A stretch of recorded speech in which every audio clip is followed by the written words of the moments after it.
Halo semua, apa kabar? Ya, jumpa lagi dengan Erwin Spandi dari Winstocks Indonesia. Ya, hari ini luar biasa banget ya.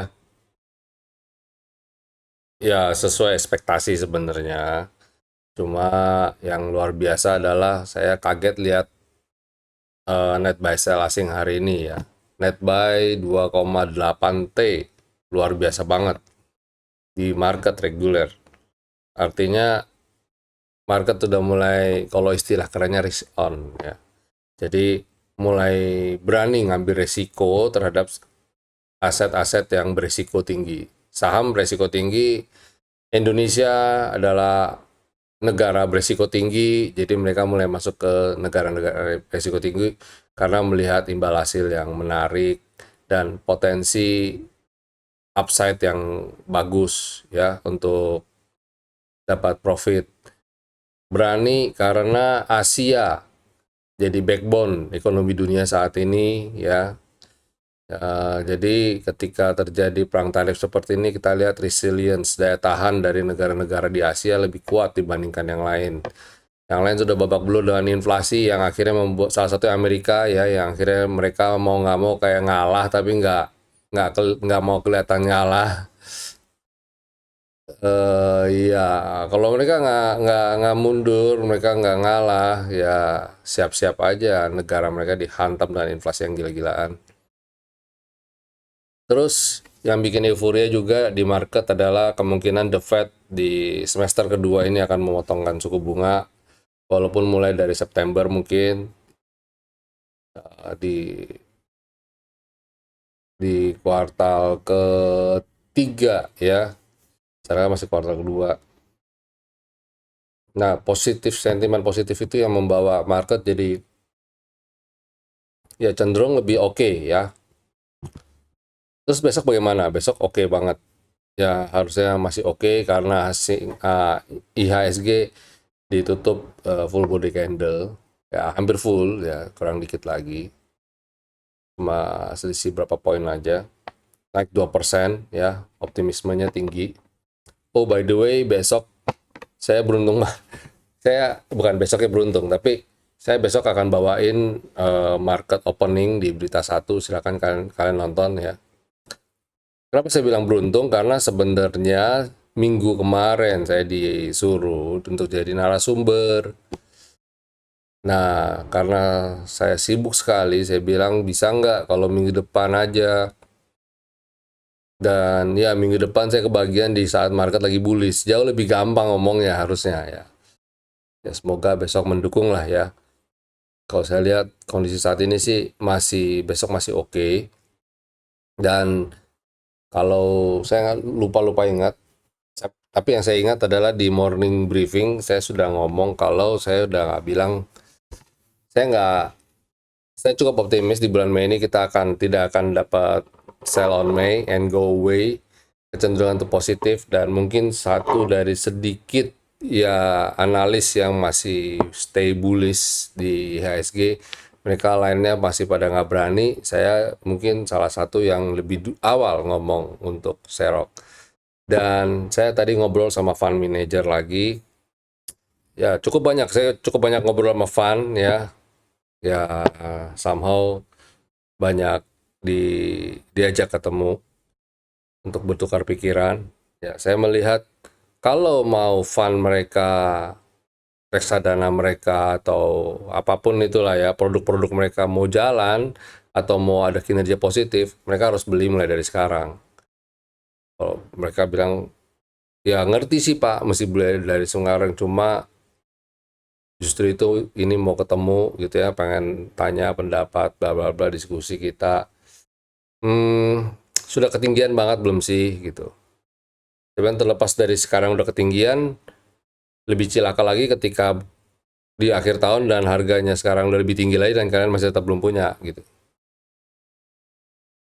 Bukan berarti saya jadi ngaco gitu yang ngawur, tapi kalau kita lihat kondisi saat ini sih ya, kalau kita lihat saat ini di weekly uh, dari composite kita itu udah kelihatan banget. Nah, ini dia. Saya di morning briefing udah ngomong, tadi pagi udah ngomong, bahkan tone saya positif itu dari akhir April itu saya udah bilang wah ini udah oke lah.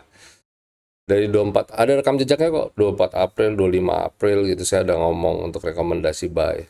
Dan saya sudah ngomong udah tone-nya udah dari weekly, monthly, udah analisa saya sudah seperti itu.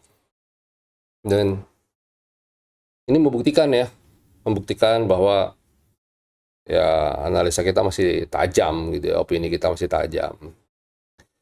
Dan ya it's now or never. Ya mungkin bulan kemarin nggak masuk karena wajar ya, setelah sebelumnya berantakan IHSG masih wait and see, bulan kemarin masih oke. Tapi kalau bulan ini nggak masuk itu sih kebangetan. Atau kalau nggak bukan kebangetan, mereka akan kehilangan momentum. So susah juga loh jadi fund manager ya. Mereka harus spekulasi dengan dana nasabah gitu. Nah, ini penting ya. Jadi kita retail lebih gampang. Jadi kalau kalian bilang gampang fund ngatur duitnya gampang, siapa bilang? Mereka jauh lebih susah. Ya, jadi harusnya agresif. Berapa waktu depan ini harus agresif. Jadi saya bilang sama Van itu, kalian punya marketing, kalian push untuk gimana caranya dapat produk. Di morning briefing juga saya pernah ngomong ya, eh, harus push, kerja lebih keras. Ketika market lagi jelek tuh kita harus kerja lebih keras lagi untuk dapetin, untuk bisa survive, untuk bisa agile gitu ya. Kalau enggak ya sudah selesai. Dan beruntung bagi orang yang mau kerja keras, fundnya mereka dapat duit, dan ketika dapat duit bisa beli barang, bisa punya peluru untuk beli barang. Kalau nggak bisa jualan, tim marketingnya nggak bisa jualan, nggak dapat duit, ya jangan harap produknya bisa bagus karena dia tidak bisa averaging gitu loh. Nah, kemarin itu obligasi sempat habis barang, cari-cari di mana-mana karena mereka mau cari aman ya. Mereka pikir ya kita kasih return 8% aja dulu di market atau 9% atau 10% maksimum dari obligasi sudah sumbang 6%, berarti mereka tinggal cari 4%-nya lagi dari mana lain-lain, dari equity lah, dari mana lah, terserah lah gitu ya, yang punya dana gede. Ya dengan catatan mereka punya peluru untuk beli di harga murah, kalau enggak mereka nggak bakal bisa perform, hanya cuma ngandalin obligasi doang. Selesai sudah. Ya, Enan punya salah satu produk yang perform, mungkin jadi juara nasional saat ini. Ya, nanti kalian coba cari kalau yang mau beli reksadananya. Kebetulan saya banyak berkomunikasi dengan tim investment mereka ya, aset manajemen Henan Putirai. Jadi tahu banget gitu, tahu banget. Ya, mungkin nggak nggak enak juga kali nonton bahas di ini. Kemarin makan siang saya sempat bahas banyak, cukup banyak. Lunch saya bahas banyak. Saya sempat ketika libur long weekend sempat ketemu ya dengan teman-teman, ada beberapa yang menyempatkan waktu. Kebetulan saya juga pas lagi longgar. Oh, banyak banget kita kupas. Next lah kapan-kapan kita ngobrolin lagi terkait ini. Balik. Oke, weekly udah, monthly udah, daily udah. Harusnya kalian udah lebih confidence. Sekarang tinggal sahamnya apa buat besok yang kita bisa cermati. Mana catatan saya tadi? Oh, sorry.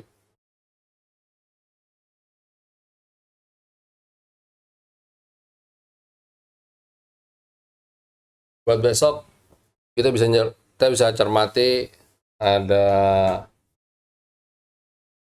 BSDE.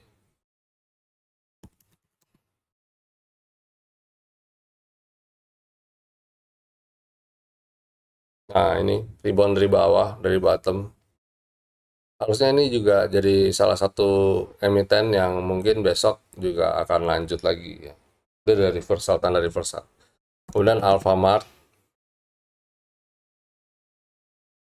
ya berharap dengan ini meningkat kondisi seperti ini ya, setidaknya memberikan harapan buat market ya atas pulihnya daya beli ya dan resilience dari kemampuan daya tahan survive dari suatu emiten ya. Bumi, nah ini juga menarik. Salah satu yang saya bahas juga kemarin ketika lunch, ada Bumi, ada Dewa ya. Dewa coba lihat, sorry. Keren banget Dewa hari ini. Widih. eh ya, sambil lalu sih sebenarnya bahasan sambil lalu. Bukan barangnya kita, jadi ya mungkin ada juga teman-teman yang nggak beli. Ratu buat besok ya, silakan atur strategi. Last but not least, Big Bangs lah. Yang paling cakep saat ini pergerakannya BBNI. Gapnya tidak terlalu jauh, ada gap tidak terlalu jauh, rapi pergerakannya. Ya mungkin sudah dekat resisten. Kalau kita ngukurnya berdasarkan trend line aja. Jadi kalau kita ngukurnya based on trend line, mungkin sekarang sudah kena dekat-dekat target. Tapi saya berani spekulasi sih ini. Kalau breakout trend line sih cakep. Kita lihat weekly-nya. Nah, kan cakep kan? Ada konsolidasi, rebound. Mungkin dalam waktu dekat lah ini. Cakep banget. Monthly-nya juga bagus tuh, ada tanda-tanda pola reversal. Ya, silakan Bang BNI. Ini top lah. Ya, yang lain juga bagus. Jadi bingung kan? Di tengah kondisi seperti ini, mana yang mau dipilih? Ya, that's why beberapa yang kita ngobrol, saya di market cari teman-teman ngobrol. Mereka cari inilah, cari ide. Beli saham apa, ya. Tidak mau terlalu terjebak dengan saham-saham alfa, walaupun saya bilang saham alfa tidak ada yang salah. Saham-saham beta lebih-lebih tidak mau terjebak karena mereka nyangkut di saham beta. Ya, intinya saya bilang open mind ya, harus gesit ya, harus peka, pasang telinga di market gitu, supaya bisa ngedrive fund. Fund nggak melulu fundamental soalnya sekarang belakangan ini. Fundamental tuh hanya jadi justifikasi kita untuk uh, berargumen ya ke manajemen kenapa kita masuk di sini dan dengan size berapa. Sedangkan keputusan kita untuk masuk pilih sahamnya ini sebenarnya tidak terlalu melulu berhubungan dengan fundamental. Wah, kapan ngobrol lah? Oke, itu aja kali ya. Cukup lama, udah malam pula. Semoga besok market berbaik hati bisa lanjutin naik lagi. Oke, sampai jumpa semuanya. Stay safe, stay healthy, and God bless you all. See you.